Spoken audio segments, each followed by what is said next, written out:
you have more than 2 hours? I'm just saying, did you bring a load of, let's get your name on the record. Appearance on the record, please. Chairman, members of the board, good evening. Frank Ferraro from Ferraro and Stamos here on behalf of the applicant. I'm back. Welcome back, Ms. Price. Gail Price from the firm of Price, Nieschelman, and Darnell. I am representing 40 interested parties. I can go through all the names, but I have also supplied A list. a list to both council, and Roz has a full list as well. That's beautiful. So, Okay, so 40 people. So the public understands. If you are not being represented by Ms. Price, you are eligible to ask questions and make comments. If you are being represented by Ms. Price, you are not. You speak through her. She will represent you. She will make any statements, make questions, and present any testimony on your behalf. So just keep that in mind, and don't waste your time or the public's time. Be aware of that. Thank you. Okay. So, which was it back? So, let's say something. just, I'll see what Okay, so here's, I think, what we're gonna do tonight. I promised this applicant 2 hours, and we're gonna try to stick to that, or close to 2 hours, you know? And I understand there's some appeals, housekeeping. I think we're gonna keep that for your case. Well, one of my housekeeping items may need to go first before anything, because it kind of precedes everything, so, Maybe, maybe not. well, okay. Go ahead, sir. Mr. Chairman, we're ready to proceed with our application. The last time we were heard substantively was back on August 1st. Right. The board recalls, but at that time, we presented testimony for the superintendent of schools who went over the benefits of this proposed application to the Teaneck community. And also you heard from Mr. Green, who is the high school swim coach, indicating the need for an indoor pool facility to use by the high school swim team. But didn't things change along the way? Well, the plan has changed a little bit, but Maybe more than a little bit? the plan? Yeah. No, the plan itself is still relatively intact. We've added more parking to the plan, as our engineer will review. Has that all been reviewed by our township engineers and Yeah. Mr. Melfi? Yes, I've received review letters from all the board's professionals. Okay.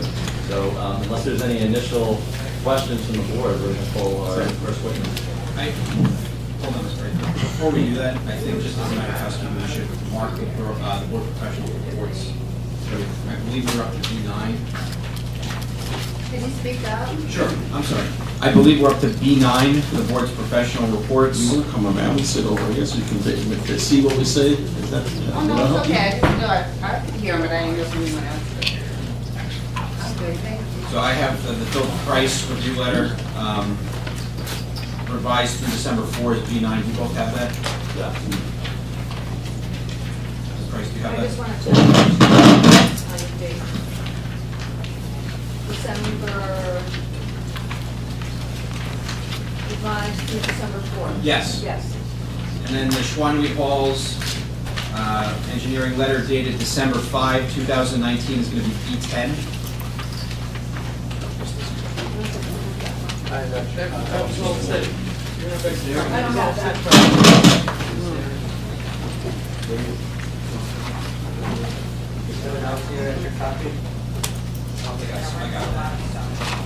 It was all, when they emailed it to me, I sent it straight to, We didn't get a review letter from Sophia, did we? Yeah. We did? I'll go to my email because it sent everything out. Don't feel, yeah, just. Okay, so Stone, there is. Email you. Roz, I didn't get this over.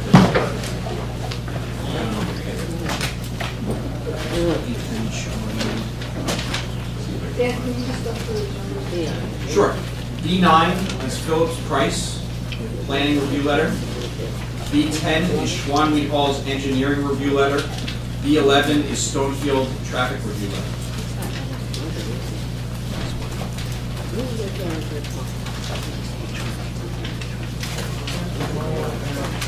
I can get it there.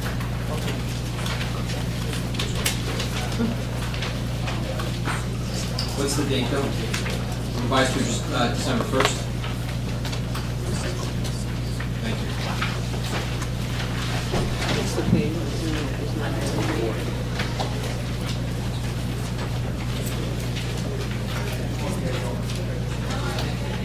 I'm sorry, Ms. Price, you wanted to say something about the preliminary issues as well? Yes, I wanted to just talk briefly about notice, because when I was here in October, I think we were here, board council asked me to follow up with a letter concerning notice, and I objected at that point in time to a global issue about notice, but since then, we've now received revised plans about 10 days ago or so, and the applicant has not renoticed. And while I represent a chunk of interested parties, I don't represent everyone, and the applicant has, for whatever reason, chosen not to renotice. And by a quick look-see at the original notice, at least 4 of the 5 items that are called out are different from the plans that are now on file. And the description of the application that goes to your point, Mr. Chairman, the application is not what it may have been called out to be when it was filed. Because the application, for instance, is now, the application documents that have been filed now call out to say that there's an existing child care center being operated at the facility. So there's a use in the building, which there wasn't back in July when the notices were sent out. So under governing law, under Pond Run, under the statute, there's been no new notice since this application was sent. And not only has there been a change, but the applicant has now filed an amended application, a brand new amended application. All new plans, all new supporting documents, revised traffic study. It wasn't just like we got one little sheet of paper. Everything is new. Did you send a letter in? Because I don't remember seeing one. I sent a letter in on Pond Run when you asked me. No, I didn't send one on this. No, because it just filed. on the notice objection. I don't recall seeing one. Originally. You did? Yes. But now, this is a different objection. I understand. Because- You're saying that there's a substantial amendment and that they need to revise, and they need to submit it. Correct. Provide a new notice, okay. And while I I'm understand talking about notice, the applicant, on the notice of appeal, the applicant did not notice the appeals that are before the board tonight. I noticed my appeal pursuant to the municipal land use law. I supplied Roz with copies of the certifieds and the copy of the notice of publication, but the applicant did not notice. Do you know if notice is required under the township's ordinance? Because my recollection under the land use law is that notice for an appeal is only required if it's required by ordinance. It's required for a hearing held on an application for development. Right, and an appeal is not an application for development. Well, considering that this appeal goes to the heart of what's required, being required and being challenged on the zoning permit, which goes to the application for development, Dan, it does go right to the application for development, and I certainly wasn't taking a chance, which is why I noticed. I understand, but the statute in 4055D-12 provides the things that need to be noticed. Say that again. Sure, 40:55D-12 states, notwithstanding the foregoing, the governing body may, by ordinance, require public notices for categories of site plan review as may be specified by ordinance for appeals of determinations of administrative officers pursuant to subsection A of section 57 of the municipal land use law, which is 40:55D-70, and for requests for interpretation pursuant to subsection B.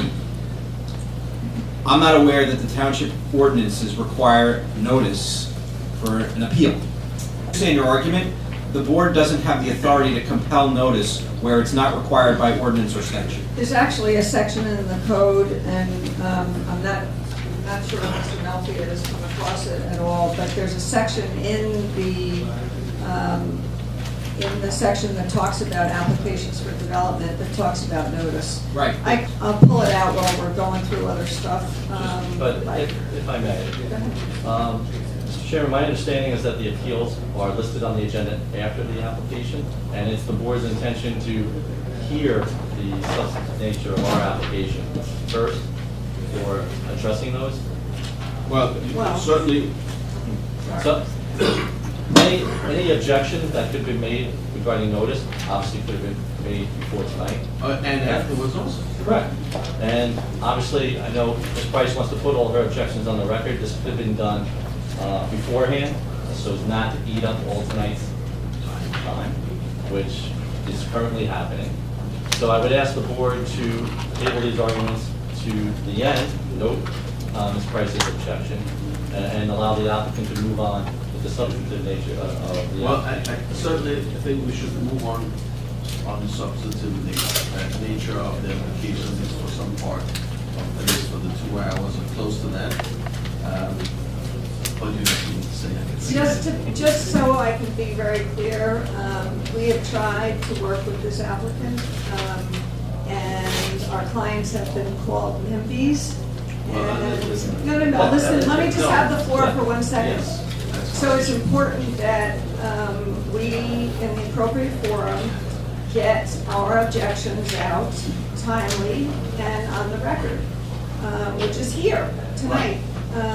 Not in a letter that may get lost. It's here. Ms. Price, the notice issue, I know I asked for it, I don't recall seeing it. And I know what the argument is in Palmer, where the applicant was asking for an approval of a use that wasn't listed in the notice. I think, I don't want to speak out of turn for Mr. Ferraro, but this is the first I'm hearing it relative to tonight's application. I know what the issue is. Yeah, I'll get it right now. If I missed it, I missed it. I don't recall seeing it. Yes, and Mr. Ferraro just filed for the new application 10 days ago. I understand. Is this the letter they got on October 2nd? No, because it was after that meeting. No, I did file a letter also on October 2nd. But I filed another letter. I'll find the letter. I have that. I'm sure that you're going ahead, so. You have that one? I have the October 2nd letter. And just to respond to something, Mr. Chairman, while we're looking for the letter. Yeah. Ms. Price indicates that she's attempted to work with the applicant. We've reached out to Mrs. Price's office on numerous occasions to try to get an understanding of what her objections are. Let me But have no response. Let me interrupt you right here. I don't want to hear about when you try to reach her office or Ms. Price tried to reach your office. I don't care. I'm just responding. I don't care about what Ms. Price is about reaching out to your office either, or what her clients have said to you, or your clients said to them. I'm not interested. You know, you can take that and bring both of you and with your clients and take it out in the parking lot and do whatever you want. That's not what we hear. You guys know that better than nobody else. You are the best professionals in this land use business there is in this state. There are in this state. So, you know, kudos to you for doing your job, and you're very good at it. So, let's get on with it. I understand that. So, Can I just ask a question about the appeals? Are we going to put the appeals which go to the heart of whether, of what this application is all about to the afterwards? well, I object to that characterization. I think that the board and the public and the parties would be served by Mr. Ferraro putting his case on in chief. You will be given an opportunity to put your case on, both in opposition to the application's case, as well as the appeals. And I think we should deal with it all at once. But I don't think it's fair to have you, who just filed an appeal, while this applicant has been pending before this board for months, get to call witnesses first, respectfully. I wasn't looking to call Okay. witnesses. I was looking to, the appeal is a legal issue, and we've been told that it's a legal issue to argue before the board. Let's do the following. You know, you have 2 or 3 appeals, right? At least 2. You have a Correct. third as well? No, 2. No, two appeals. Okay. So, we know that now. We'll deal with those appeals maybe before the next meeting. Let's give him a little time to put some substantive on. Mr. Farrar, I promised him to do that. Everybody has known that. Let's do this. It's not going to prejudice him in any way. Okay, as long as there's full reservation, and Full reservation. You know, I've never given anyone a chance to pull a fast one just because we get out of turn. Go. Mr. Chairman, I would like to call our first witness, who's our professional engineer, Mr. Callisto Burton.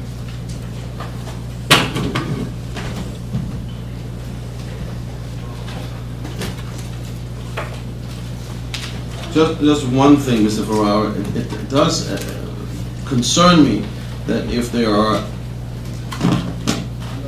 items that were listed in the notice or that were missing, there was an omission of items in that notice.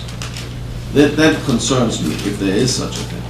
Mr. Chairman, the applicant noticed for a D1 use variance for a community center with recreational facilities, basketball courts, pool additions, as well as C variances if needed. As the board probably knows from our papers, so our position in the P zone, there are no bulk requirements. There are no conditional use requirements. The idea that bulk requirements could be required when there are no such regulations in the zone is simply not possible. That is our position. It's also our position that any C variance that may be required in this application is subsumed under the D1 use variance relief that's being requested. So have there been changes to the plan? Yes. We've actually, and Mr. Callisto's going to go through them, they are actually beneficial changes. We've added more parking, so the parking variant, we've actually added additional parking to the site. They'll go through all that. Are you seeking approval for new uses that were not in the prior application? No. Not in the prior plan? It's still a community center. It's still an indoor pool addition. There is no new use being introduced in this application. And I'm not saying in this application, in this set of plans. No, So why there's no new use. So why did they come for the review again? Because we made changes to the site plan, the layout of the site. The board remembers that we haven't had testimony yet, but the original plans, and Mr. Burton can explain all this. The original plans had 4 sport courts and less parking. The new plan has less outdoor sport courts, more parking, in order to address some of the concerns we heard the first night from the public before Ms. Price actually was involved. So we've made some changes to the plan in hopes of making it more palatable to the neighborhood, and that's what we'd like to present. So, and are you seeking approval tonight for, in this proceeding, for a daycare facility? But the daycare facility is approved. A zoning permit was issued for the daycare facility back in May. So you're not seeking approval for it tonight? We don't need approval. Okay, But there are certain improvements on the site plan sure. that are related to the child care facility. But the use itself is permitted So already. it's your position then, in response, I guess, to Ms. Price's argument, that you didn't need to notice for it because you're not seeking approval for it? We have a, correct, we have a CO. It's actually operating. Zoning, And she's Zoning appealing, permit? she's appealing that. That's the whole nature of the appeal. The appeal actually is not related to our application. The appeal is for a use that was approved by the township back in May, which is the child care use. So. Okay. Okay. Just want to Now on. brief. Okay, because that's not true. That's not my appeal. What is not true? That's not the characterization of my appeal. My appeal. Still reserved. My Still appeal reserved. does go to Mr. Melfi's zoning permit, but it goes to the review of the 2003 resolution that was granted by this board and the specifics of that resolution and how that resolution was then applied to this property And then the interpretation of 66.6 of the municipal land use law, which is why determination of my appeal is very relevant to this application, because if in fact that zoning permit was incorrectly issued, the use that is in that building is improper, and the reliance that is going on day to day is going to at some point be, we're going to hear, but we've relied upon it, and then that's going to be a problem, which is why I have not sat on my hands and I have raised it in an application to this board. Okay, Okay? And that zoning permit relates to the child care center. go on. Thank you. So, let's send this one. Mr. Burton, can you please raise your right hand? You swear in? Do you swear or affirm any testimony you will give before this board is the truth, the whole truth, and nothing but the truth? Yes, I do. Thank you. Mr. Burton, could you please review your background qualifications for the board? No. No, I will do that. It's Calisto, C-A-L-I-S-T-O, Burton, B-E-R-T-I-N. I am principal of Burton Engineering. Our office is at 66 Glen Avenue in Glen Rock, and been in that position for a little over 30 years.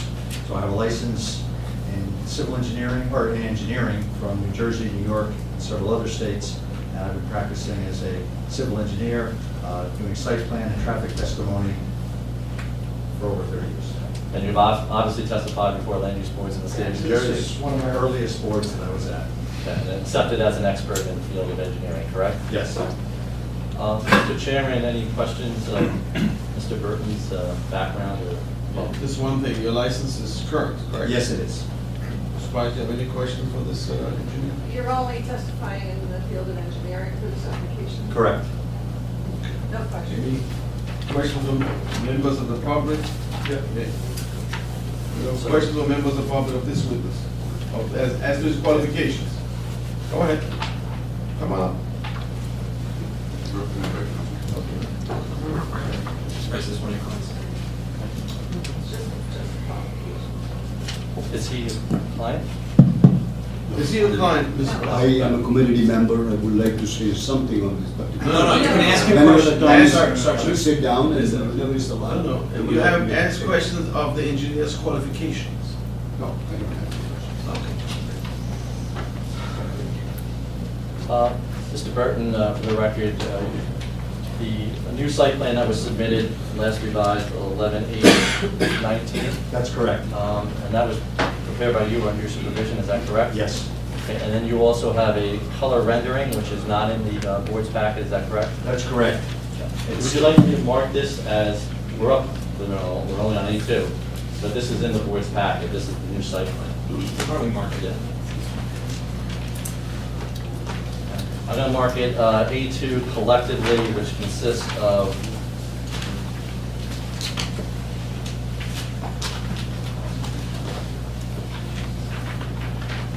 13 sheets.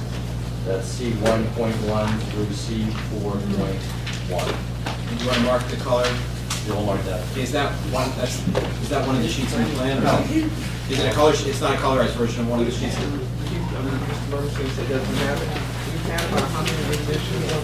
I have a few different, but they're from April of 19. I don't have anything from November of 19. Right in the back. I think I have the extra one. So, Mr. Ferrara, that'll be A3. We'll make this A3. Mr. Burton, could you just describe the exhibit I'm marking as A3? Exhibit A3 is called Landscape Rendering with today's date on it. It is a colorized version of the site plan and the landscape plan without any notes, so it's clean copy. And this exhibit A3 was prepared by you under your supervision, is that correct? Yes, it was. I want to mark this one as well. Yes.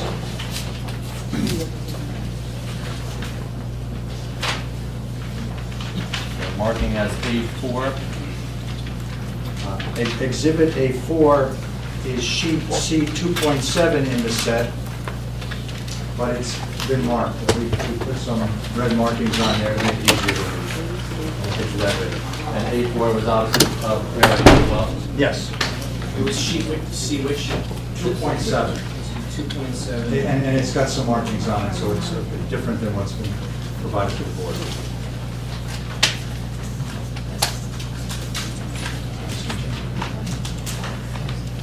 Mr. President, would you mind giving me an overview of existing conditions at the property? Yes. As well as being proposed? Yes. This site is 50 Oakdene Avenue. It's a little over 2 acres, 2.12 acres in size. There is an existing former school building on the site. It's got parking areas and it's got some lawn area. It's got a driveway on Hillside Avenue, and there's about 64 parking spaces on the site now. Since the application started, the building has gone through some renovations. We talked about the daycare. When we started the application, it wasn't in there. The daycare has started to operate based on prior approvals for the daycare. So the rest of the project is to finish the community center. The property is surrounded by 3 streets. Let's see, north is up when you look at the rendering. So Oakdene is on the top. Oakdene Avenue is one way heading east towards Teaneck Road. Hillside Avenue is one way heading west away from Teaneck Road. And then Morningside Avenue is 2-way that heads north and south between those 2 streets. On the east side of the property are 2 residences. So there's residents on front and on both sides. Residents facing each street adjacent to us. And then all the properties surrounding this use are single-family residential properties. Now, the initial application, renovate the building, and I'll point. So the existing building is the rectangular shape in the center. Renovate the building, put on a enclosed gym, swimming pool, and that's on the east side, or looking at the drawing on the right side of the existing building. Are you referring to A3 right now? I'm referring to A3. Okay. The existing driveway on Hillside Avenue is sort of in the middle of the existing parking lot. We elected to move the driveway to the east side of the parking lot and then create an exit driveway on Oakdene Avenue. So the original application had an exit driveway on Oakdene Avenue. The reason why we did that is we wanted to create a circulation through the property. Right now, when you enter the site, you come to dead ends either way, and you have to maneuver to turn around. So that's why we made that change. And then we had a parking lot. Let's go there. So we had the existing parking lot that faces Hillside Avenue, and we were proposing that parking, and you see we have some tandem spaces proposed. There were more tandem spaces because the pool building shifted. Then we had the driveway going out onto Oakdene, and then it's in dark gray, it's actually a little too dark. These are 2 sports courts. There were 4 of them on the original application, and we didn't have this parking that's there. So, I should mention one thing, and then we have the playground for the daycare center. So in this revised submission, I've already kind of said what's going there. So we reduced the number of ball courts from 4 outdoor ball courts to 2. Here we show, and then we added more parking in their place. We also modified this driveway on Oakdene Avenue to be an entrance as well as an exit. And I said before, so the pool addition shifted 10 feet south, so we lost some of that tandem parking. So the original application had a total of 64 parking spaces, 15 of them which were tandem. So we had 49 standard spaces and tandem, that's where you park one behind the other, for a total of 64. The proposed application has 100 parking spaces, and only 11 of them are tandem parking spaces. So that was part of what we heard when we were here last time, was we should try to obtain more parking.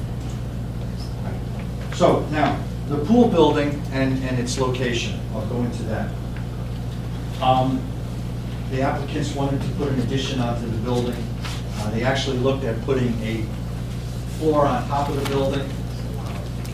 Went through what it would take to do that, and it was very difficult to do that, and realized it was better to put an addition on the side of the building.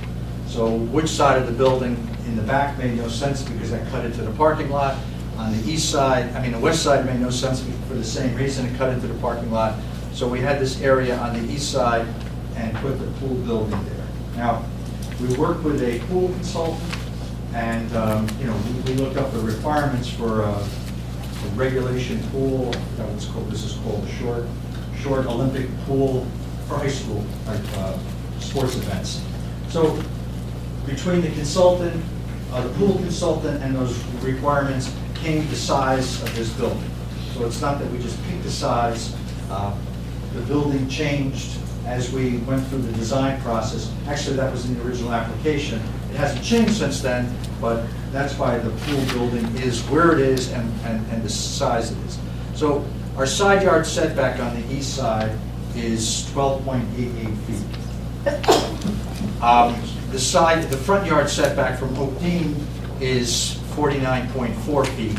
And the intent was to line up the building with the front of the existing building. It's about 1.5 feet closer to the street. It's a 51-foot setback from Oakdene to the front of the existing school building. And then, as I said, 49.4 feet for the pool. And Mr. Burton, with respect to the pool size and the pool addition, did the applicant and the pool consultant also talk to the Teaneck High School swim coach to make sure that it would meet their requirements? Yes. I'll object in terms of hearsay. He testified the first time we were here. Yes. And cross-examine. He testified right there. Well, the question was posed as to what this witness knew about that conversation, that hearsay. First of all, I would object because there are no formal rules of evidence in the land. No, use but committee. but Christ knows that. but Spice knows that. We also know that you're both attorneys, and you're supposed to go close to the rules of evidence as loosely the rules of evidence, and certainly hearsay is, at least before this board, nothing that we would like to hear. You may bring the witness if there's a conversation that you want to have recorded or not recorded, but discuss with the coach of the swim team, of the whatever, Teaneck swim team. You can bring him in and do whatever you want. But try to, you know how to do this the right way. Well, Mr. Burton, do you recall the prior testimony of Mr. Green with respect to the requirements for the pool? Yes, and he was involved with our clients, and he testified to that, as to the pool requirements and what he wanted in the pool, and I have a summary of the notes I took of his testimony, and I was here. Okay, fair enough. See, I know you know how to do it. Because you're a good attorney. Right. So, similarly, the ball courts that are presented here, and I wish it wasn't so dark. We show a tennis court and a basketball court. They are also laid out in NCAA standards for high schools. Well, the tennis courts is only one size for tennis courts. So anyway, that's how those sizes came, because they're official courts for tournaments or official play. Anyway, these courts are flexible in that they can be converted into volleyball courts. You can have 2 tennis courts, 2 volleyball courts, or the basketball court, and that sort of thing. Because tennis, involves balls that go high, we have a 10-foot fence around the ball fields on the parking lot side. When you get good, you don't have to worry about that. But when you're learning, They're not supposed to balls go. Okay, so we and part of this, and that's why I bring it up, to lay it out. There's an existing retaining wall along Morningside, and it then turns along Hillside Avenue. To fit this in, we actually are proposing to relocate the wall and move it closer to the 2 streets, and I'll get into that in a little bit more detail. But this is why we did it. We wanted to provide a 20-foot wide driveway between the existing building, the existing sidewalk. It's there, so we moved 20 feet, which is standard for a 2-way driveway, and then we put the fence up and put the courts in. And again, so we had dimensional reasons for what we did. Now, again, we moved the retaining walls closer to the street. Right now, the fences are on the property line, and then the retaining wall is inside the property. In this case, we took and moved the fences on top of the retaining walls. So there's a 4-foot fence along the retaining wall that's on the 2 streets. We don't have a retaining wall on Oakdene anymore, just along Hillside and Morningside Avenues. Now, there's a grade change. There's a reason for the retaining wall. This court, these courts are 9 to 14 feet below the street.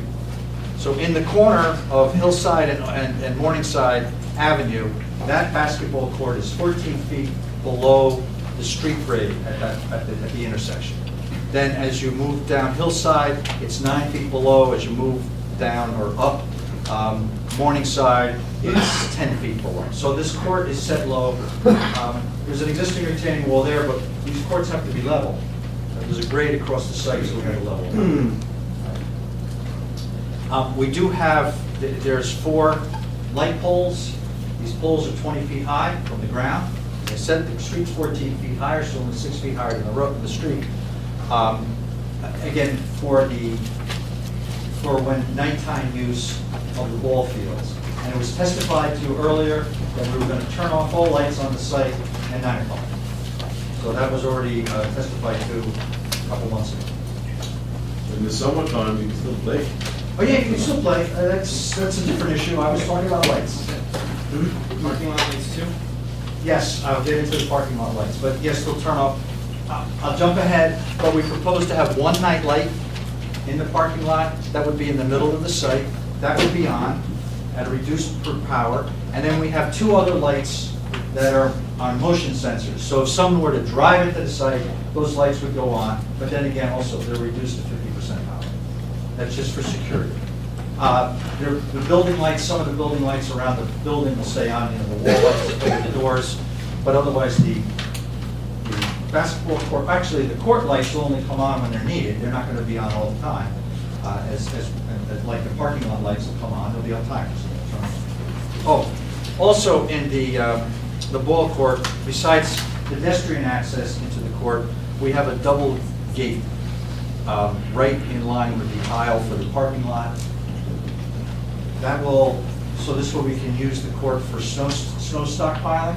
If we have like a big snowstorm, we can put the snow in there, it wouldn't affect the parking lot. That's usually a question that people raise this time of the year. And also, we can use it for overflow parking.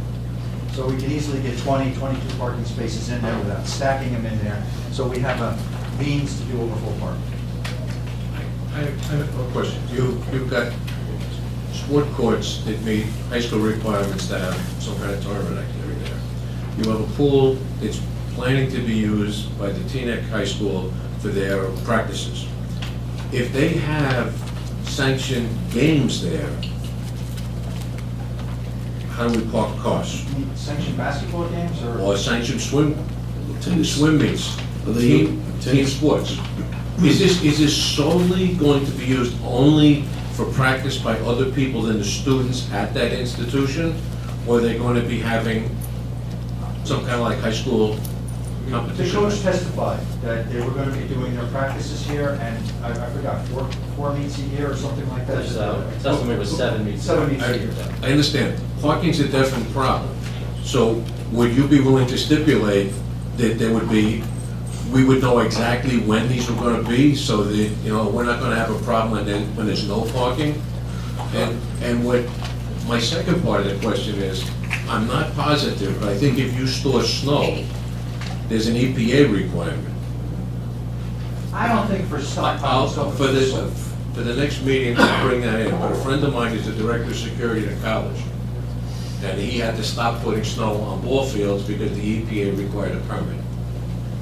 You can't pile snow like that. I don't understand. I'm just saying, you said you want to pile snow there. I want to make sure that we're not getting involved in something that's illegal. Sure, absolutely. For both of us. Forget about it. Right, okay. Okay, so having any kind of tournament play there could be a problem for parking. And Mr. Bergman, there's no proposal to have high school tournament or town tournament, basketball So, games at the so facility. the same thing with the swim. This is only for practice, so there's never gonna be.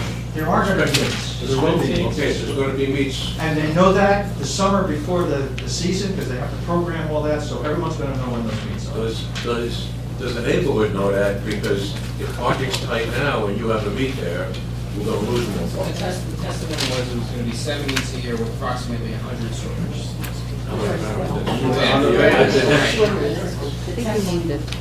Seven swim meets with approximately 100 swimmers. and the testimony was also that the visiting team arrives by bus. It's dropped off. Okay, where's the bus going? The bus can leave, doesn't have to stay on site. There'd be no bus for the Teaneck high school kids. They would either be driven or dropped off there. So that would be their portion. It was also testified by Mr. Green that their season ran from November 11th to approximately mid-February. So that is the window of time. It's only 3 months out of the entire year. And it's on 7 occasions where you would have an actual meet, where you'd have 2 teams there. Otherwise, There'll also be a tennis tournament. no tennis. The tennis facility, the basketball, as testified, that is for the community center members only. But they don't have tournaments, they don't have. No, if you're a member, find somebody else, go out there, grab a racquetball, play. Grab a basketball, play. It's So- not open. It's everyone can come and go in there and play?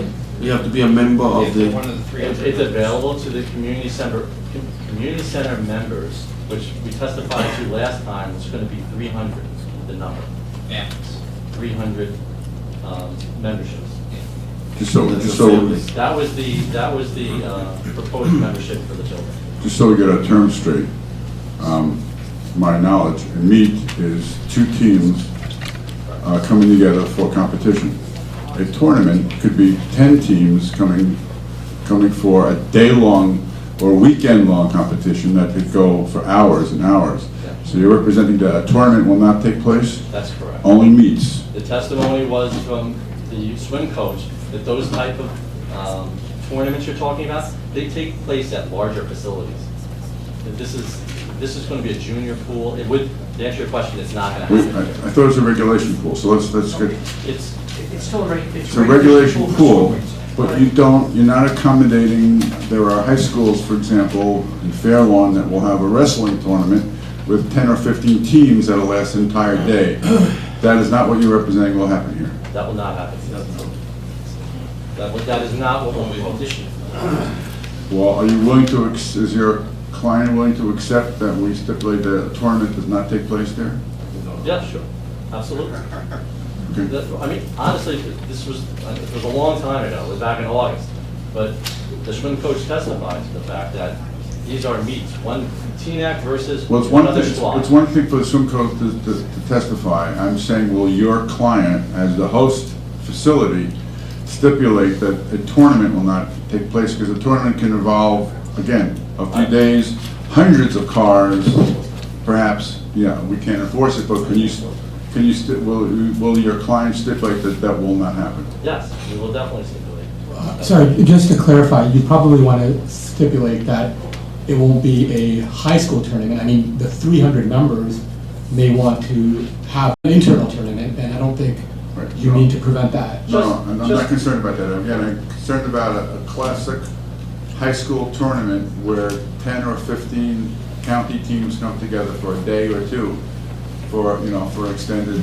No, I understand you completely. Right. So essentially, just kind of review, the community center is going to be available to the membership, which is anticipated to be about 300. Right, again, that's not my concern. My And concern then is the second, the only people who are going to be using it who are not members is basically the swim team when they have meets approximately 7 times a year, and they will not include tournaments like you were describing. Okay, So we want this site to work. That was the reason why, we're happy to have these type of reasonable restraints on what happens. Okay, so if the public be aware that the applicant is making the stipulation, if this application should be approved, the applicant has stipulated that tournaments will not take place. So it'll be up to the public and the township to enforce that. And on that same note, if you don't mind, because it kind of correlates to the same thing, my client is also willing to agree that right now the parking requirement for the community center is based upon the maximum occupancy of the pool addition. By ordinance for a community center, whatever the room of largest public assembly is, that's how you determine what the parking requirement is. So that pool can accommodate 470 people based upon the International Building Pool Code, whatever we figured out. I mean, it's an unusual way to determine parking regulations, but that's what the ordinance states.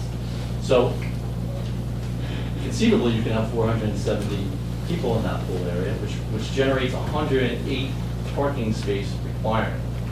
My client would also be willing to stipulate on the record to basically put a limit on how many people could be in that pool area. They don't, this is more of an accommodation to have the high school have their meets there. Okay, it's not the primary function of the pool area. The pool area is to be enjoyed by the membership, and then also make it available to the Teaneck swim team. So we would agree to limit the occupancy of that pool to 150 to 200, would significantly decrease the parking requirement for that area. How does that get enforced? You have a swim meet with 100 students, swimmers. Say it's on a weekend. Yeah. Everybody comes with a parent. They may get dropped off by a bus, their parents may come to lunch. How do you do that? Right. As indicated last time, they are going to have a system where people are checked into the building. You just can't walk through the building. There's going to be an area where you have to check in. So they will be able to monitor how many people are actually coming into the building.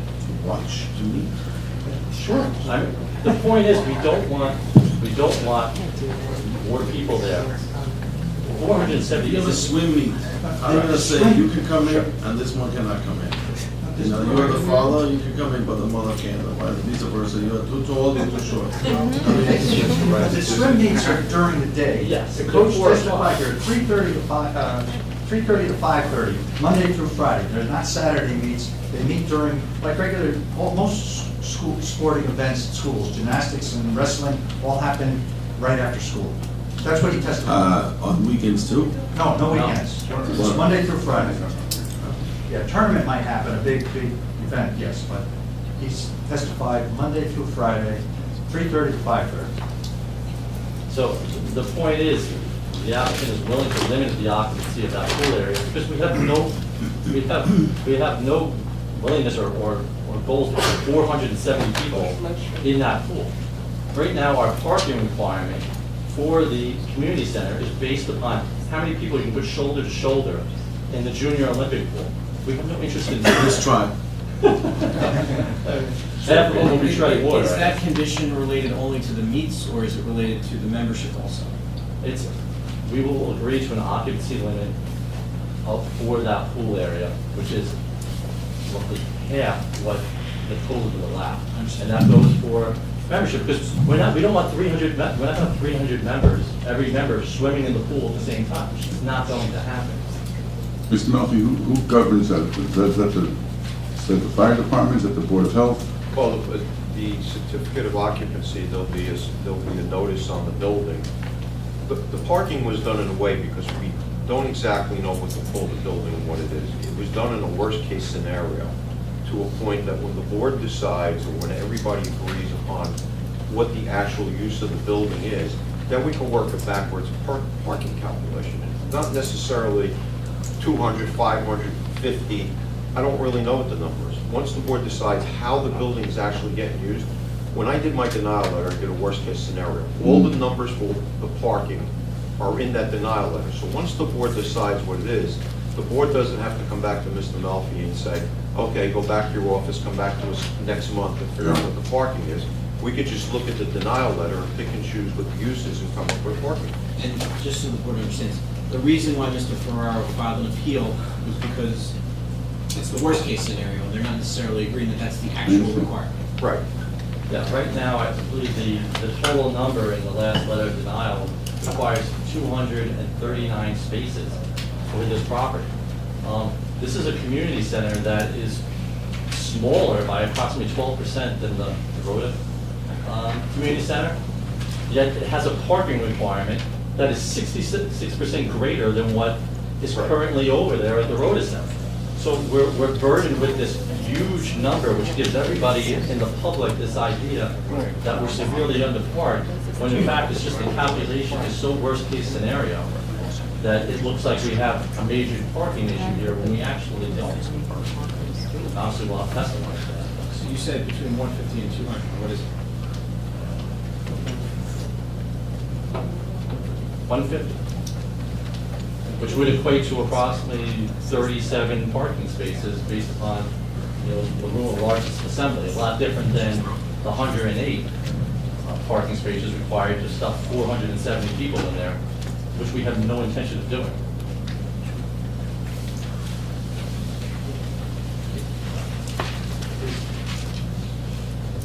Yeah, Just so you know about the access control, the pool building has two outdoor exits to the site, emergency exits. The idea was that the door on the south end of the pool would be where the school event people came in. So there's another door to get into the main building, but the regular community members and anybody else who wanted to go to the pool would not come through this door. They'd come in, well, the main access for the community center is on the west side of the building. They would have to come through there, check in. That's where the badge thing came in that was discussed. So the school participants would come in through a door right from the parking lot. Members would come in through another exit. So there's control on how to get in there. It's not 4 or 5 different ways to enter this pool. Have we had comments from the fire department about adequate access? There was a letter. We did get a comment letter from the fire department dated July 28th. That was, I believe, marked as D7. And those lanes are adequate? The space between the two buildings, I believe, is a flow of traffic, is it correct? That space. The space on the west side of the building is a driveway. And I'll get into it later on, but a fire truck can drive through here either way, whether it comes from Oakdene or it comes from Hillside. Okay. If I could just interrupt Melissa one last time while we're on the topic of parking. There's another aspect to the parking calculation in the latest letter denial. It's requiring 75 additional spaces on top of the community center spaces applicable to a recreation center. So we have two almost very similar uses, right? And we've presented this application to the board as a community center, which actually has a greater parking requirement than if we presented it as a recreation facility.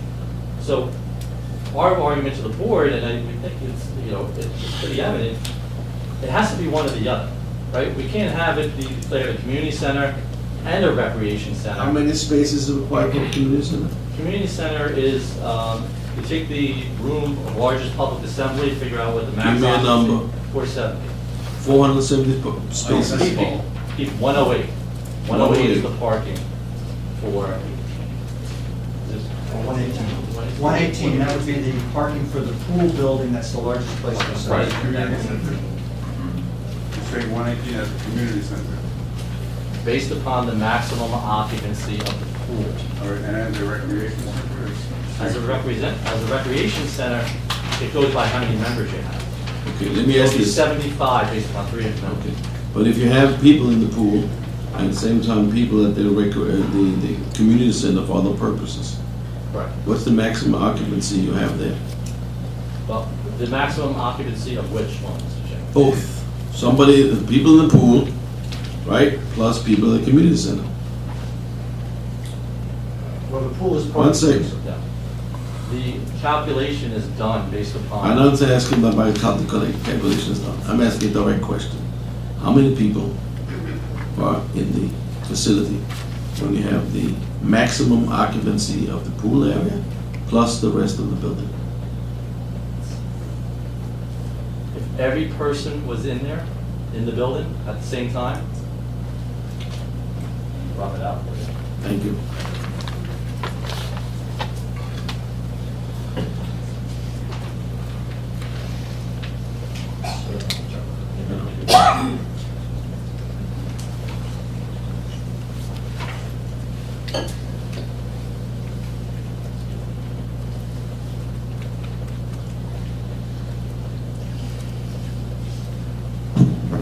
rough number?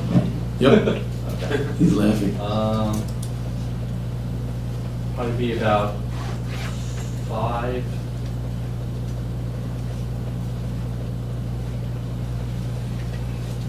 580, because you have, I'll run it down, basically roughly 105 All right. for the childcare, roughly 27 employees, 300 total members if every one of them was there, and if you had 100 swimmers and 50 spectators, all in the building at one time, you add that up, someone will probably come in. So- Wait, hold on. Mr. Burton, can you confirm those numbers just so we I don't just have... brought out the Just so calculator. we don't have to swear Mr. Ferraro. Thank you. Go ahead, I'm ready. He's an engineer. 300 members. 105 for the daycare. 27 employees for the entire building. 150 who would be, basically, they wouldn't be members of the community center, they would just be, they would have to swim.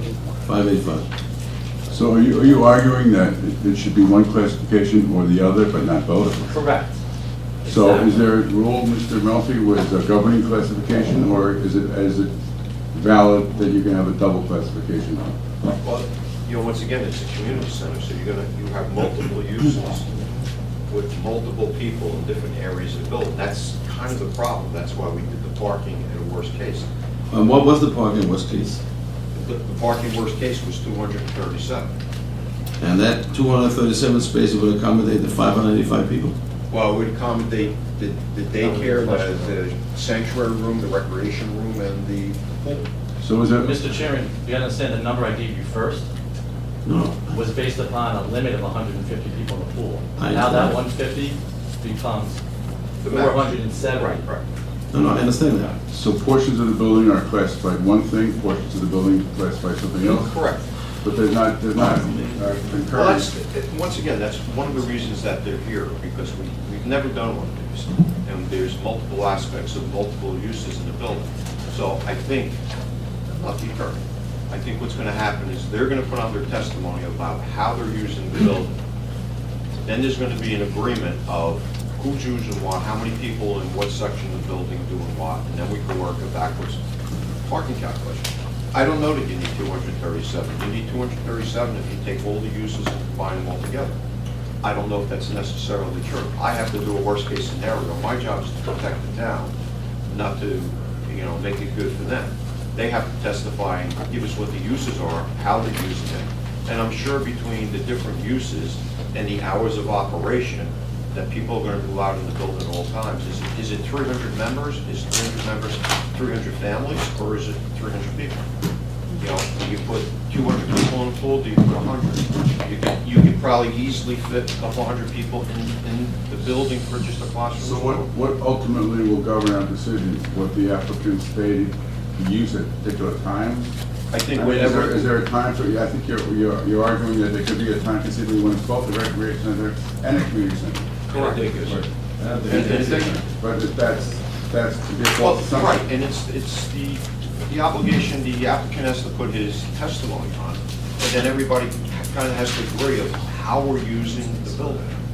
And basically, what we're presenting it as a community center with different amenities. It's got an indoor pool. It's got an interfaith prayer room. It's got, a gym area. So it's your argument that that kind of logic is flawed, that it should be one or the other, but not both? Correct, because if you go by that logic, when there's not, for the other 9 months of the year, when there's no swimming going on, you have a site that needs 237 parking spaces for, No, I get your you argument. almost have a parking space for every member of the community center. Correct. Okay, I understand your argument. So in, I'm just a little bit more concerned. I understand what you're saying, when you've got overlapping stuff, and I'm gonna use an analogy that nobody likes to hear, but we've had cases where, we have cases where people have planned that this won't happen, and I keep thinking that if you go on a cruise ship, there's gotta be a seat in the lifeboat for everybody. The odds of it sinking like 1 out of a trillion. But if you potentially could have the daycare running, you could have a couple things going on, what's the absolute worst that could happen? And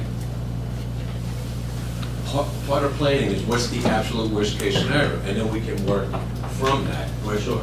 But if the daycare's open and there's some kind of function on sports courts and there's something else going on, do you have enough space? Our testimony is we do have enough space. No, we haven't heard it yet. We haven't heard it. Yeah, well, that's where we go. So one quick question. Other than instances where you have a swim meet, high school swim meet, or high school practice, do you anticipate other instances where non-members will be using the pool? Is he the right person to answer that question? The operator should. Yeah, I'm sorry, Mr. Reno. I'm not sure that council or the engineer would know that, really. It's relevant to the park. It's like a birthday party. Mr. Mermelstein would like to have a question. I don't know what. Also, I'm not sure if it's the right person to ask the question to, but we're throwing out the number of 300 members, and it's unclear if it's 300 families or it's actually 300 individuals. And this is not the witness for that. This is not the witness for that. It was testified to as 300 members at the previous meeting. So what does that mean? What does that mean? Members. People. 300 individuals. Yeah. So if there's 5 members of a family, that's 5 members? Correct. Yeah, that was the testimony. That was the testimony, okay. All right. Yeah, my question is just about the sanctuary. I think, Joe from Charlie Hall, I think it was testified to that the sanctuary was going to be used interfaith by members of the community center. Correct. The parking now has been calculated as that's an accessory to the community center. That's another driver of the parking requirement. Yes, because the interfaith prayer room right now has its own 22 parking space requirement that's in the 239.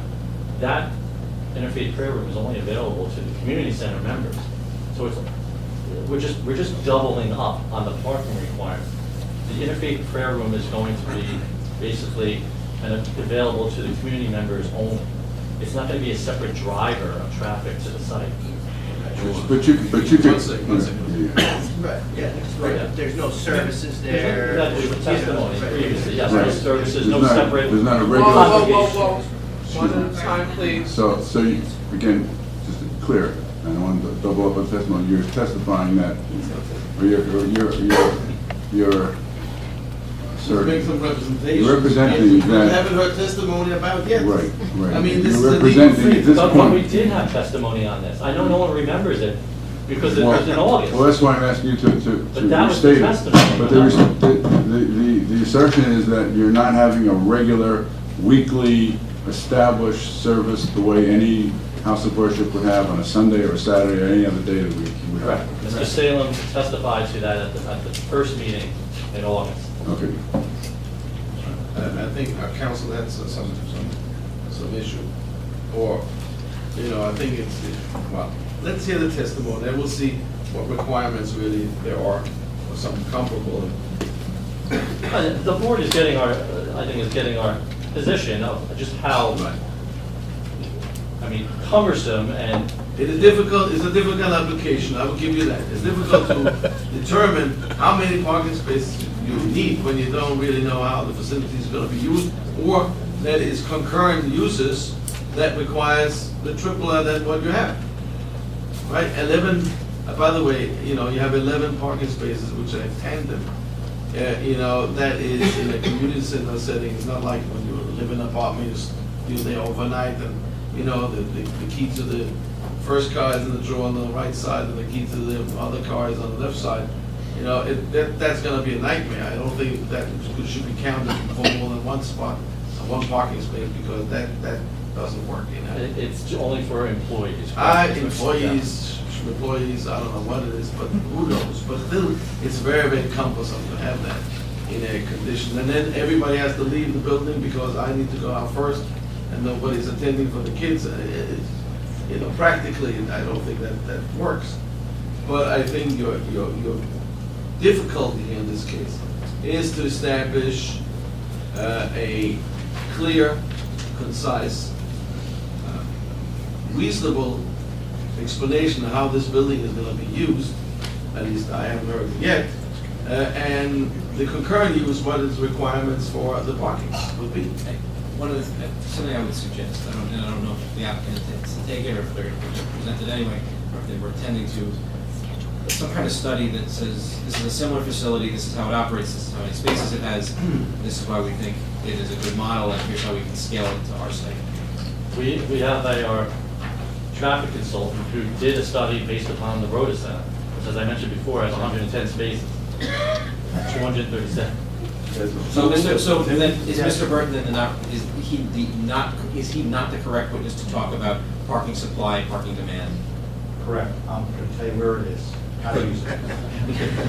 I don't do windows, and I don't do in this area. Can I just make a request right now, so I'm not told that I didn't make an objection on time? The revised parking study was filed with the amended application. There was no analysis or study in that revised traffic study because I read it from cover to cover. So if that study is going to be used, I would like it produced to moi so I could have it before the next meeting. I think that's only fair. Mr. Board would like that. But the traffic report. It's not in the traffic report. It's not in the traffic report. There may have been a separate parking study. That's what I'm saying. So you Parking need, study? Did we get a parking study? We do have a traffic report. No, we're talking about, Mr. Engineer, Mr. Burton. Mr. Burton. Mr. Burton. yes, I'm sorry. You're talking about there's a traffic study or parking study? I'm going to get clarification. Why you the witness?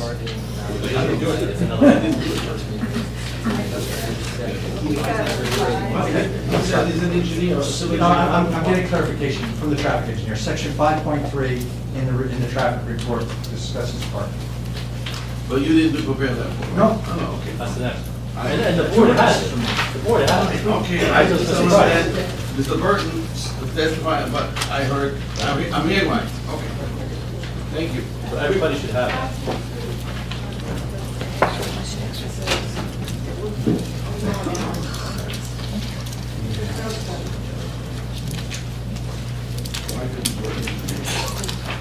Well, it's in my firm. I just Okay, fine.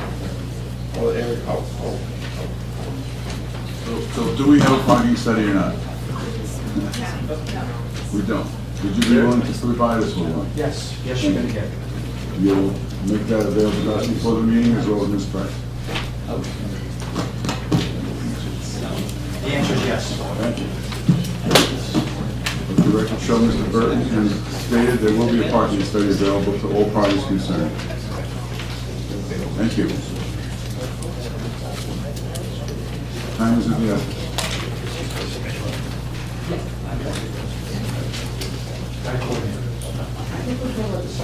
Correct. Let's get back to the center. All right.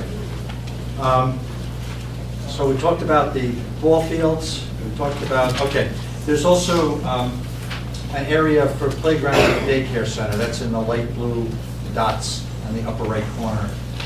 That field has already been built. It was part of the site plan when we started the application, and the playground has been constructed. Is that where there was a building going on, or something not going on?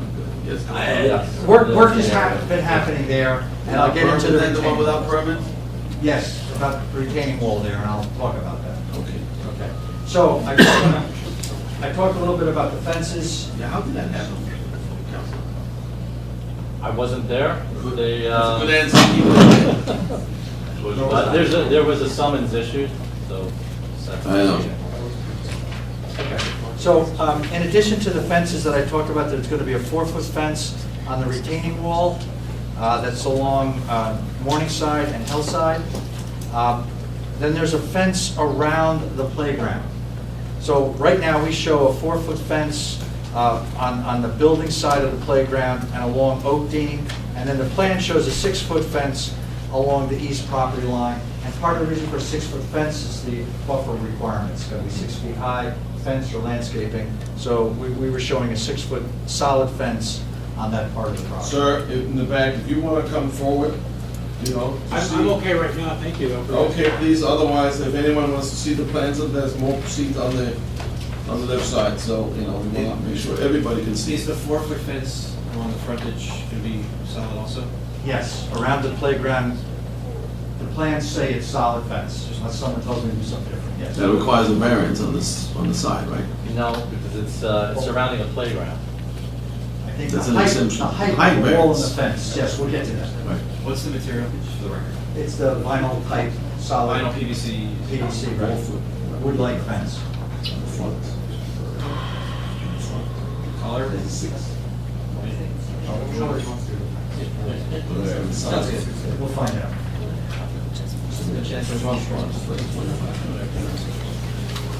But there is a height allowance for fences that go around playgrounds, so it could actually be taller than 4 feet in that area. And I just mentioned that. Do you have a copyright on that? I'm just kidding. There is chain link fence around the property now. That chain link fence will be removed. It's along the right-of-way lines on Oakdene and Hillside and Morningside. By removing the fence and putting them on the walls, we take it further away from the street, opens up the street. We don't need 2 sets of fences. We need the fence, in my opinion, on top of the wall, not on the property line, for safety reasons. So I talked about access to the property and why we changed the driveways. And we changed the driveway so we could have a flow of traffic through the site. Now, between the last set of plans and this set of plans is when I changed the driveway on Oakdene to have an entrance and an exit. And why did I do that? Because if we don't have an entrance from Oakdene, the only way to get to the site is from Teaneck Road up Hillside Avenue and get in. And people complained or talked about the traffic conditions on Teaneck Road, and also if someone is on the west side of the property, why should they go up to Teaneck Road to get here? So that's why we put this other driveway in from Hillside Avenue. So you can head east on Hillside Avenue, come in, you could be in the parking lot, go back out, head to Teaneck Road, or you can go out, I meant to say Hillside, I meant Oakdene, and then you can go out on Oakdene, or the other way around. But doesn't it increase traffic to those? Well, now there will, yes, there will be traffic on Oakdene, but the traffic should be split among the 2 roads rather than all the traffic on Hillside as the existing condition is today. So where's the main entrance? Well, it depends where you're coming from. No, main entrance to the facility. Oh, okay, the main entrance to the facility. Right. There's a front door that comes in from Oakdene. Right. That's the main entrance ceremonially, but the main entrance to the community center is actually on the west side of the building. There's some staircase and a ramp there that's facing Morningside, and then the main entrance for the child care center, well, there's another ramp and that front door. That's where you get into the child care center. So most likely people are going to use the more northerly entrance because it's closer to where you are. Right, it depends, yeah, right. So you're going to move it from Oakdene to what's the hillside up there? What's it? No, the Oakdene's on the top. Oh, okay, I'm sorry, from away from, what's the bottom again? Hillside. Hillside to Oakdene. No, that's where the driveway, that's where the entrance door is now. It's right over there. I should mention that I'm going to outline the existing parking lot. Most of the proposed parking lot is already paved. There's a dashed line through there that shows the limit of the existing parking lot. So, anyway, parking is distributed on the site, but again, that's on the west side of the building is the main entrance to the community center, recreation center, whatever it's called. And the 11 tandem on the southern side, right in the middle there. Correct. Okay. So, I didn't mount it, but the sheet 2.6 in the set shows the fire truck being able to pass through the site. That's the first thing we did when we laid out the site, before we did pools or anything else, to make sure a fire truck can get through here. Now, the coach mentioned that the opposing team, or the visiting team, would come by bus. So, fire truck can get through here, the bus can get through What here. about sanitation? I'll get to that. Okay. So we have a loading zone on the side of the building. First, when the school is, when the team is playing and the bus arrives at 3 o'clock or 2:45, whatever it is that they get here, The parking lot's pretty much empty. The bus can actually just pull in the middle of the parking lot, let the kids out and go. But if a bus should happen to stop, like a short bus for bringing kids to the daycare center, we have a loading zone right on the northwest corner of the building. You can see right there, it's a loading zone. And it's right next to the two handicap ramps to come into the building. So should, like, for example, daycare, if the community were to provide, if they were to provide a bus, a short bus for daycare, the bus could park there, the students can come right out and in. Where's handicap parking? I'll get to that, but the handicap parking is right off on the, in the parking lot west of the building. There's 4 handicap parking spaces there. There's handicap access ways to the spot, to the entrances, and that is the most convenient location to the 2 handicap ramps to the end of the building. And they're disputed at all, how many handicap? We're for 100 parking spaces, we're required to have 4 handicap spaces. Right. So we do provide a dumpster on the site, and the idea is that you got to have it where the garbage truck can get to it, whether it's a rear loading or a front loading truck. So we have the dumpster on the south side of the pool building, directly opposite the driveway from Hillside Avenue. So the truck can come in from Hillside and hook up, or it can come in from Oakdene and back up. Now, yes, we have 2 parking spaces in front of the trash enclosure. We do that all the time at gas stations and other places. The garbage is coming at off-peak hours. It's not coming while the place is occupied. So, garbage collection will be done in off-peak hours when those spaces are. Well, we've had other applications where we've actually stipulated what hours sanitation can come. Are you willing to stipulate that it'll be off hours? Absolutely, yes. Okay, let me ask you a question about ledger C26. Okay, that's the fire truck turning radius? Yes. Okay. It looks like, can you tell me what is the first fire truck entering site from Oakdene Avenue and exiting, I think it's a mistake, it says existing onto Hillside. But it should say, I think it should say yes, exiting. I had to think about I it. do spell check. That's okay, that's okay. Let's do drawing check. Let's do drawing check instead. It seemed like, correct me if I'm wrong, that unless you're a very, very talented driver, you are gonna take the truck and smash a few cars when you're going all the way out, if everything is if the fire truck is making the right turn. I mean, only 3 cars. 4 cars. Right? You agree with me in that? I guess if they have an unexperienced That's driver. yes or no? No, I don't. Okay, so you tell me, look at the ledger, you tell me what these lines then Okay. depict. All the lines on that drawing, they represent the tire tracks, the front tires, the back tires, and the front bumper Good. of the truck. So on the bottom, no, so let's go to the C26. Oh, I didn't put it up on that. Okay, you or mine. I've got it right Okay, here. so put it up on the ledger, and let's go through it. Just to make sure.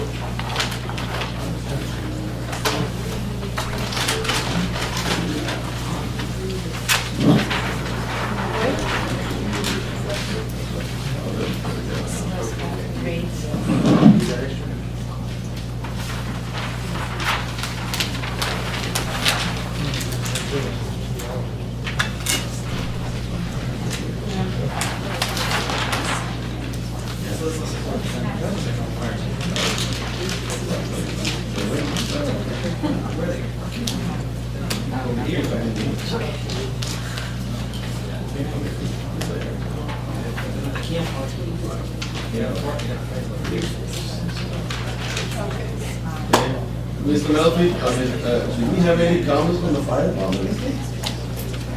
I believe they were, I don't have them. I don't, okay, well, let's go through that, Mr. Burton. So let's look at the left side. Coming in, fire truck entering site from Oakdene and exiting onto Hillside Avenue. Correct. So it seems to me, and I'm just a country lawyer, I don't know very much. But on the left side, on the southern side, when about to exit the site, it looks right there, looks like it's taking down 4 cars that were nicely parked. And The drawing does not show that. Couldn't someone, no, but the drawing shows that because the line is there, sir. The line is there, which is a drawing that shows where the, yeah, but where the the cars. edge of the Oh, right there. truck. That's four cars going. Yeah, that's right, yes, and it shouldn't show that. So thank you, do you write drawing, Chuck? No, that'll get pulled back. I just want to point out, Let's, we can move the lot a little bit, so. yeah, we can move it. Well, either a fire truck will have access to its fire or not. It doesn't matter if smashing cars. No, but it can be moved down. I did miss that. If you see the distance that it overlaps. Yeah, but you can't get out there, you can't No, make you the can, turn. you can, because we'll pull it down. Now, if you notice one thing we did at the turn, on the southwest corner of the building, we pulled the curb back and striped it. If worse comes to worse, we could do the same thing here. As a matter of fact, when we first designed it, we had the curb pulled back, but that can be shifted. Okay, let me ask you another question. Yes. Have you ever driven a fire truck? No, I've driven a dump truck, but not a fire truck. Have you ever driven a large ambulance, like the big ones? No. Let me ask you then the question, where are you gonna park this? If they're fighting a fire on the side of the building, you're gonna block access all the way through, aren't you? Wherever they want to park. No, I'm saying, aren't you gonna block access? No, the fire department will figure out how they're going to fight a fire. I know how they fight it, but here's my question to you. I'm not arguing with you, I'm just asking a question.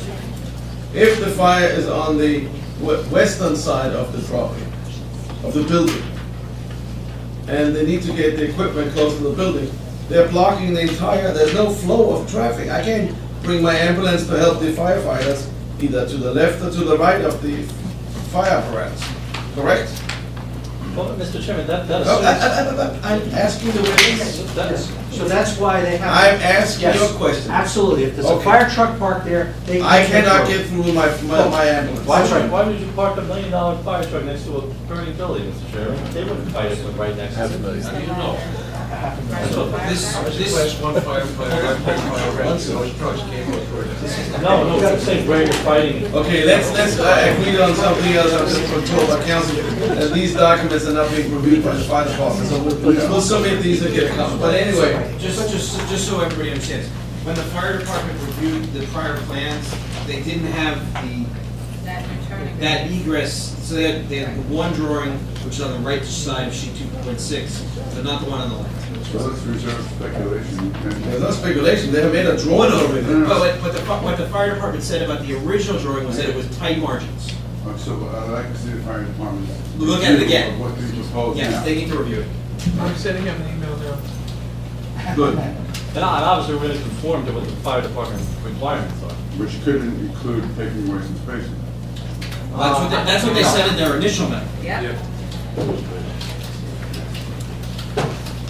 Okay, Mr. Burton, Well, that's what good on this one. I I don't like this at all. But they can't get through the property now. It's a school, and you couldn't get through. I understand that, but that doesn't make it better. We have to make it better.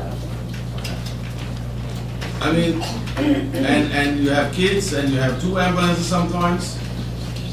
Again, when. Children, I don't like the access here, it's very tight. But Mr. Burton, there is access to the building from the rear of the property, correct? So it's not like you have to get to the front door to get the people in the building, correct? There's multiple entrances. Yeah, but suppose that's where the people are. Excuse me. You know, I'm not taking a stretcher, going through the whole entire property, or if T-Back is not gonna take a stretcher going through the whole property. If you pull, and there's equipment on the truck, on the ambulance that can help save lives. So we try to park as close as we can in order to get the equipment available and the stretchers or the stair chairs or whatever we need to get people out with in case of somebody sick. So that also doesn't give a lot of access. It's a difficult site. Let me say this, difficult site. Chairman, do you know if active do We can have, I believe we can have somebody do that. Larry Robertson? I'm sorry, my question was to the chairman, because Email him now too. the chairman is familiar with TVAC, whether TVAC, the ambulance corps, can do an analysis as to the adequacy of the access for ambulances. We're just gonna learn a little more about the use first before they can make a proper assessment. So then we need more testimony from you. Whatever those requirements are, Mr. Chairman, for the fire department, the EMS, we're obviously going to comply with them. No objection to that. Yes, sir. Okay, so moving on. I just want to continue with access. Since this is a community center, we anticipate children will be there or younger non-drivers. We provided bike racks on the southwest corner of the building. So there's bike racks in an area here away from the cars. And then there's sidewalks all around the building so people can use access to the building. So this site, I'm going to move into grading now unless there's any more questions about access. Just Mr. Bergen, just with respect to drop-off location, things like that. Yes, yes, I did miss that. So the daycare facility, the entrance is in the front of the building on the Oakdene side. So we provided 3 parking spaces right at the front. They're restricted to drop off and pick up and drop off for the daycare center, and we have restricted hours.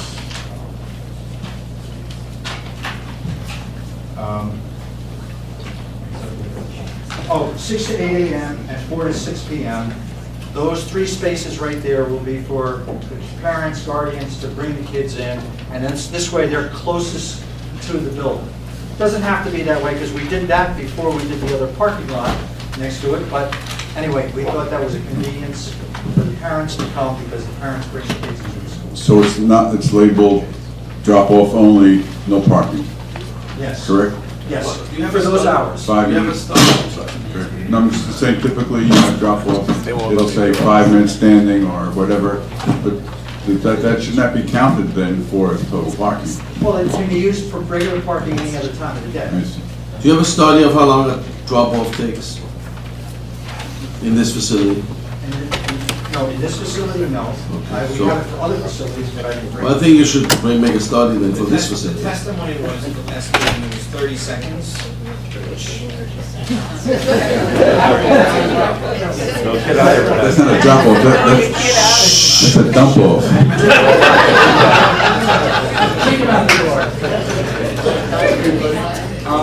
At a typical daycare facility, the guardian will bring the child, into the building, sign that they've dropped the child off and leave, and then pick up the child. I think the testimony. Here's the lunch box. Yes, and yeah, they gotta go back to the lunch because I forgot. The testimony here was that actually during the peak hours, the staff would be outside to accept the children. That was part of the testimony. But we'll give you studies on how long it takes to get in.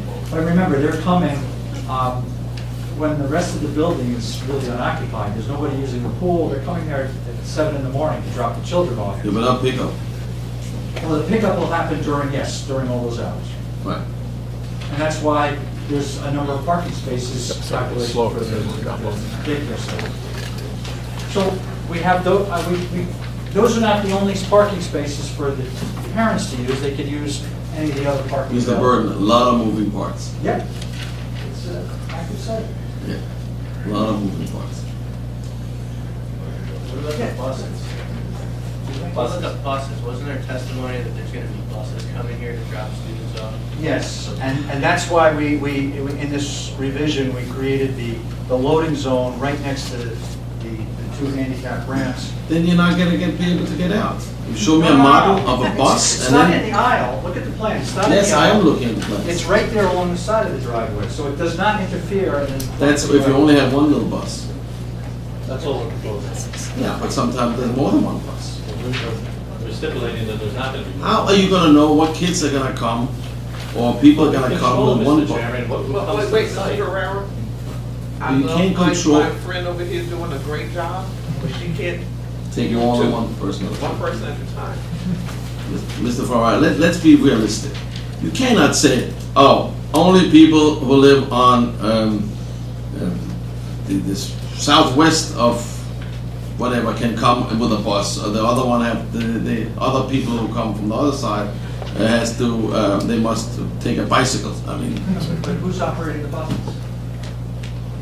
a bus company that you hire to bring kids over there. That's right, so they have Okay. control over the buses. That was the point. Yeah, but if It's two not buses just- can come at one time, where are you gonna put everybody else? But how would, you're blocking the lane. Here's the problem, I see, okay? Let me be very frank with you. The gray area, where you have the basketball and the tennis or whatever on the side there, it's limiting your use of the property in terms of flow and parking. The way I see it now, I haven't heard all the testimony, but from a design way, I think, you know, we live in a day, everybody has a car, and they have to put it somewhere. Tandem doesn't work. You know, a lot of things are going on, and you're trying to squeeze everything in there. You only got a certain amount of places to put cars. So something gotta give, in my humble assessment as a non-engineer. your candor. But that's where I see it going. You have all these things going on, swimming and childcare and I don't know, whatever, tennis and football and soccer, I don't know what is going on there. They're exercising, there's no tomorrow, but, which is nice. But the site is not really fit for that, the way I see it, if you also have to accommodate people to park. And you see that when you make the you know, such a difficult turn for just one fire apparatus. And they come out in twos plus a supervisor. They don't come alone. Well, they're all gonna come out for this. But yeah, for this one, plus 2 ambulances. Today there was a fire. We got all called to be driving around and supporting the ambulance, the fire trucks with ambulances because, you know, God forbid someone should get injured. So it's going to be a nightmare in this place to have apparatus, chiefs, and T-Vex. Whoa. Same to you. Yes. 1 person. So I guess we're suggesting that we should have a 40-foot wide driveway so that, because the ambulance is at 16 feet, I mean, on either side. I mean, wider than the road. I'm not suggesting anything to you. I'm just saying. Suggestion, what if we take the courts and put them both alongside? Long way? Yeah, Morningside, that way your parking would go front to, and it may be able to give you a better turning radius and a better traffic flow. I'm not sure. I think they're gonna try. Push it. Basically, they go parallel to Morningside. Against the street. So you want to reorient them? Yeah. Well, it may help them with the, you know, with the parking. Turn 90 degrees. Right. Mr. Mermelstein. I also think another thing to consider while trying to improve the flow here is when I drop my kids off at daycare, you know, according to this, you'd be pulling into a spot and then, unless I'm understanding this, and then you'd have to be backing out of the spot. If there'd be a way that there's some circulation where you pull up alongside the drop-off area, the attendant can help get the child out of the car, and the car could continue on, as opposed to then having to back out into traffic that's trying to enter into, I mean, the drop-off is right by the ingress and egress.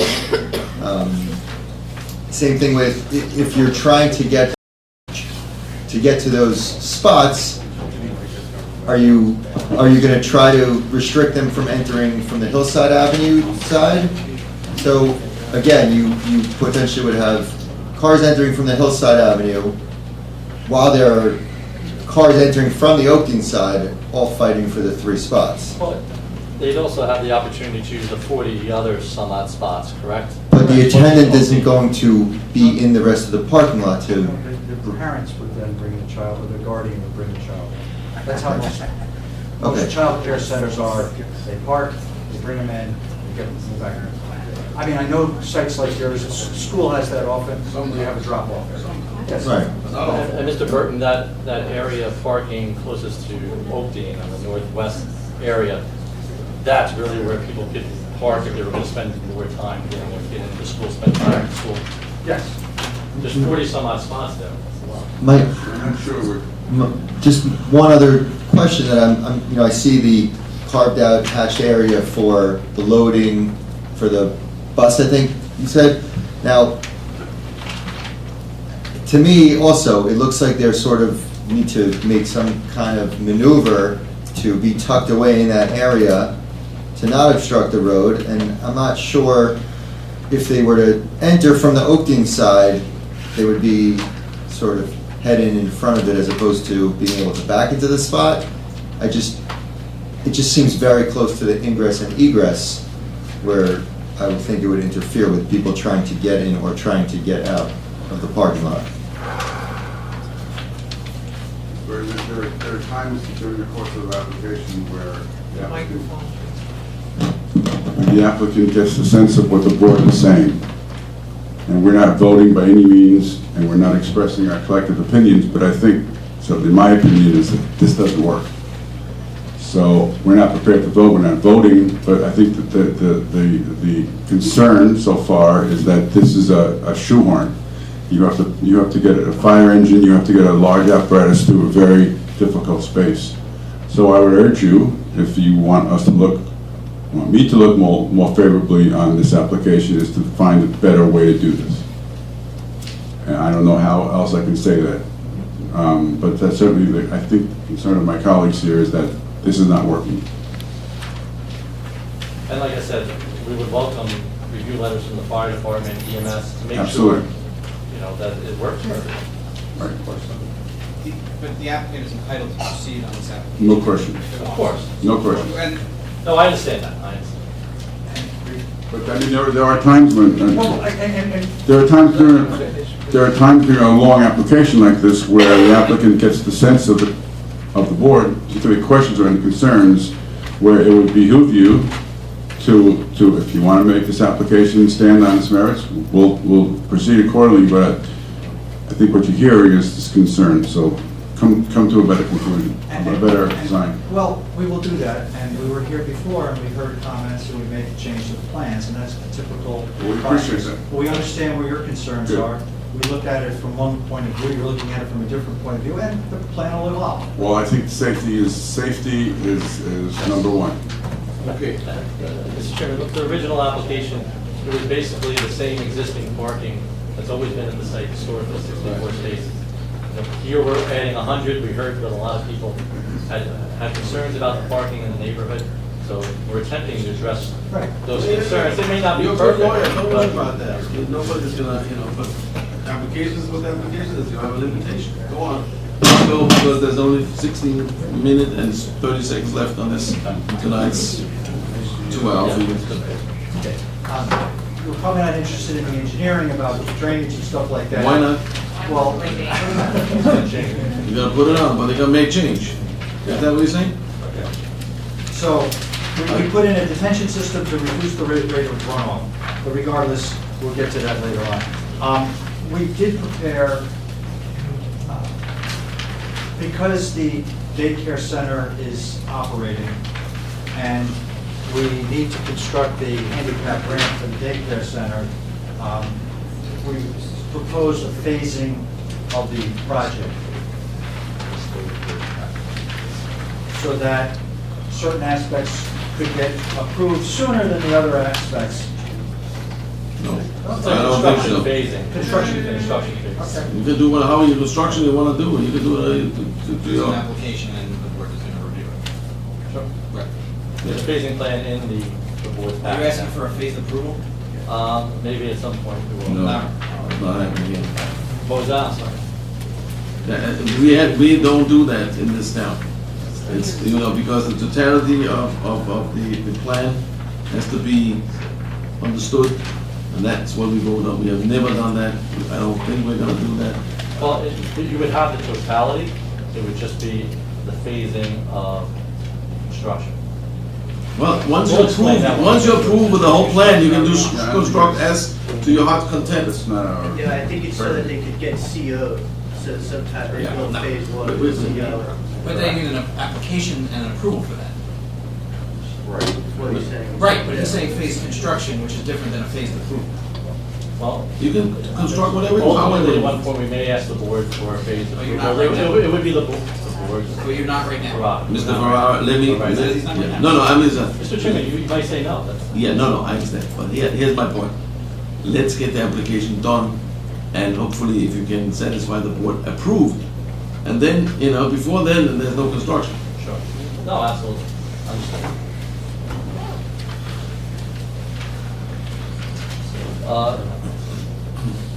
No, I think we can skip the landscaping for now. Get back on that.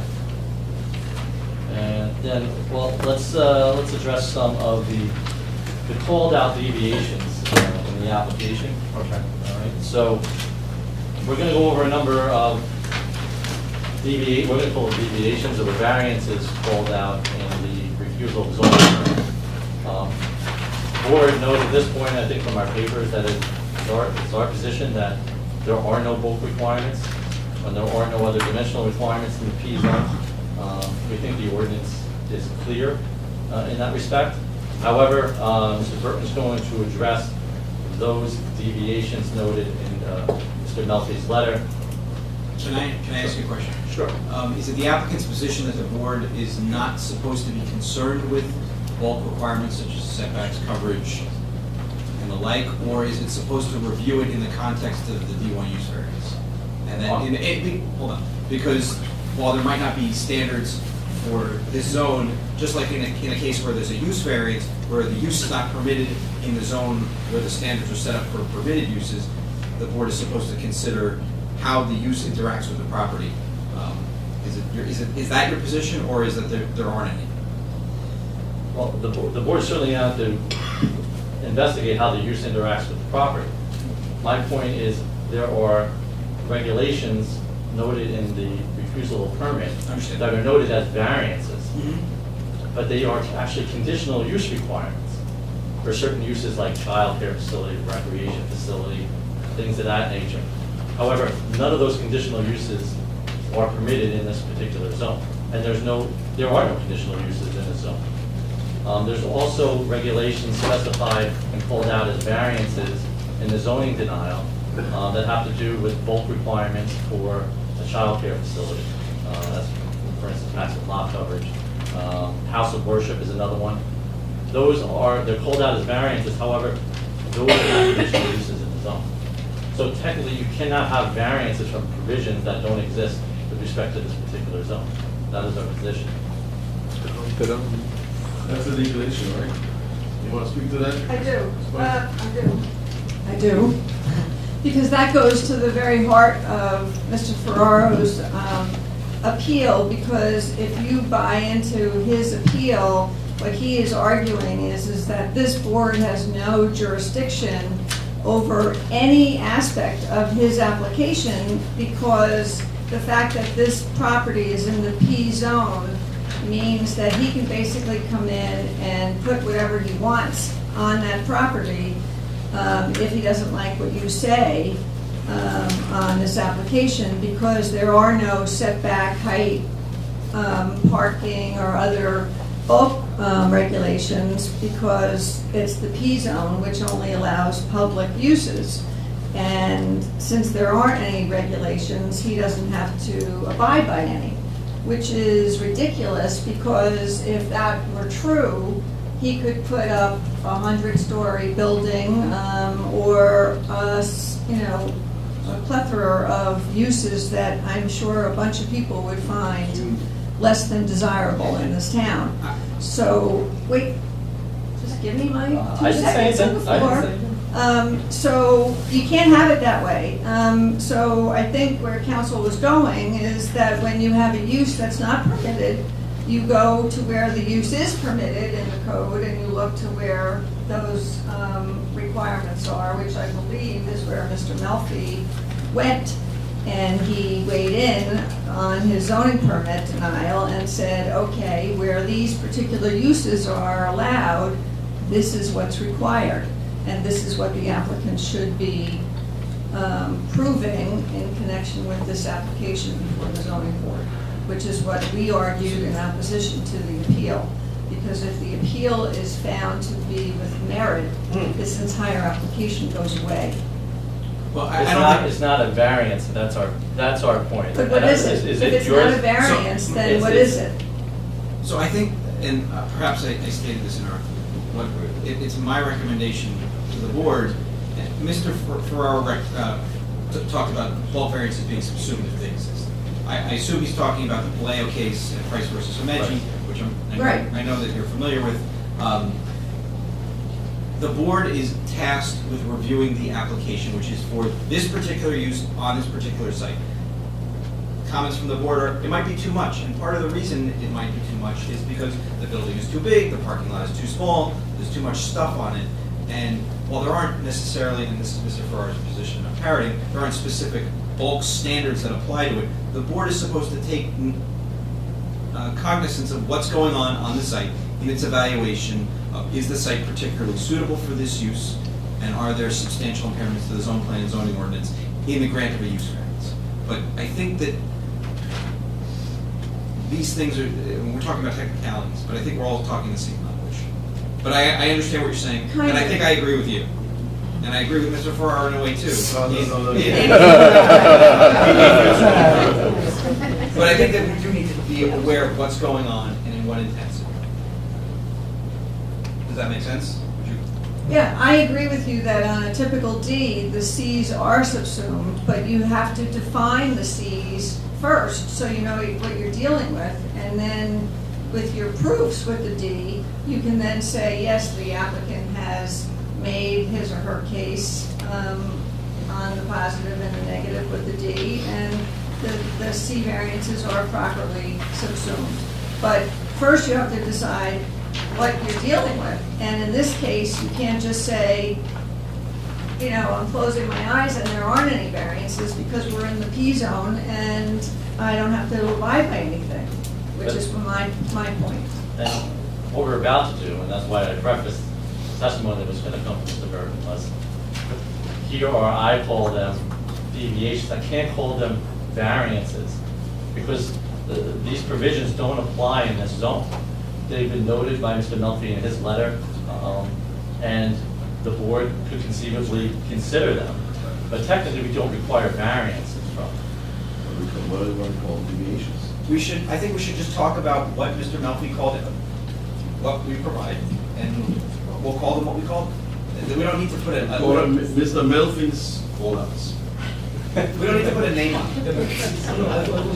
That's a good name, but not a zone anymore. So Mr. Melfi's call-outs, it should be. It'll be the new Mr. Melfi. You know, once Murphy's Law as Murphy's Law. Once again, it goes back to what the board actually decides what the uses are. Because there's one section of the code, and it's kind of a catch-all, and it's 33-2, and it says purpose, minimum standards, waivers, second paragraph. It says where any provisions of this chapter imposes restrictions different than those imposed in any other provisions of this chapter, or any other ordinance, rule, regulation, or other provisions of law. Just give me a copy of it. Oh, I'm sorry. If he's not going to read it, it should go into the transcript for a copy. I'll read it slower if you want. I don't think it's gonna stay after hours and read it all night in a big fat book like this. I'm sorry. I don't think we need to read it. We know it's section 33.2. It's the purposes of the ordinance. That's it. So let's Sorry, Slade. let's talk about something else. Because you're looking to your left. Well, I'm looking for Mr. Burton. We're going to go through I'm going to call them deviations. Do you want to do that tonight, or you want to see what you are going to do for the next meeting? Because you have 6 minutes, you have 2 hours. So you're nuts. Mr. Chair, what does the board have available as far as dates moving forward? And we did make a request for a special meeting. Yes. In our favor. So we're wondering what the board's availability is. Well, why don't we, 2019 would be nice. We can, what's on the January 9th, if you get on that one? 1, 2, 3, 4, 5, 6, 7, 8, 9, 10, 11, 12, 13, 14, 15 applications. Oh, that's good. So we get by that, yeah, that's not bad. You give me 10%. So let's do the following. What about February 6, February 6th? we have 2 things on, that's it. Okay. How about January 20th? No. I would guess that No, we're gonna push a lot of them. So what about February 6th? February 6th 2 hours. has 2 applications on, that's it. 2 hours again. Sure, we can't get a special meeting. We've made multiple requests for it. Do we have You a have March another meeting special on that? meeting? Hold on, you can't do February 6th? We have made multiple requests for special hearings. I see the board having a special hearing. Do we have a March Yes. special meeting? Well, you just got on, that's not, that's been fair, you just got on. Chairman, our first meeting was back in August 1st. Do we have, Yeah, you gonna revise we have a special meeting? Are you gonna think about revising the plans? Is there something on there? How quickly can you get them in? No. So we have, Then they need to review, let's do the following. Put you on January, and then we'll figure out what we're gonna do here. That's what So it'll be to January, the first January. First January 9th. January 9th. For the purposes of picking a date? Right. Purpose of picking a day or figure out what we're gonna do, because So we there'll don't be- know what changes you're gonna make to your. Mr. Burton, can you get them done? We have a good idea from the board's comments. No, you don't. You have no idea. could we reserve? I don't understand that. Could we reserve the March special meeting for the applicant if so needed? Well, let's see what happens in January. Let's first get the date. You Yeah, can we do it need- as a fail-safe. I mean, I don't, not that he's gonna go from now to March, but if he Here's needs what another I- one passed. Let's try to find out a special meeting, but I wanna see the plans. I think when they wanna see the plans, he needs to see the plans. We need the fire department to have a comment. There's a lot of work to be done on those things. Mr. Chairman, if there's other comments the board has on the plan, we would like to hear them, in the 2 minutes we have. As you indicated, if there's something I don't know, we would love to hear it, but we're trying to obviously present We something. don't have testimony, you have a testimony of engineer today. No, I'm just asking the board, if there's additional You can't comments. ask us if like, opinion or please, I don't know what you testify before. No, on the existing. On the business. He wants to know if there were some comments additional. Yeah, we'll incorporate them. Let's reconvene in January. I'll try to get you, if we can get you a special meeting or something, we'll try to accommodate. I'll try to, I would appreciate it. I'll carry a decision on this. So we carry it to January 9th, 7, 8. These chambers, 7 o'clock or soon after. Please be quiet in the audience. January 9th, 7 o'clock in the chambers, soon after. With no further notice, is Or picking a date or? well, yeah, you're not gonna go on that now, but for picking a date for something substantial. Mulligan, motion, second by Mr. Wermelstein. Okay. Good? What?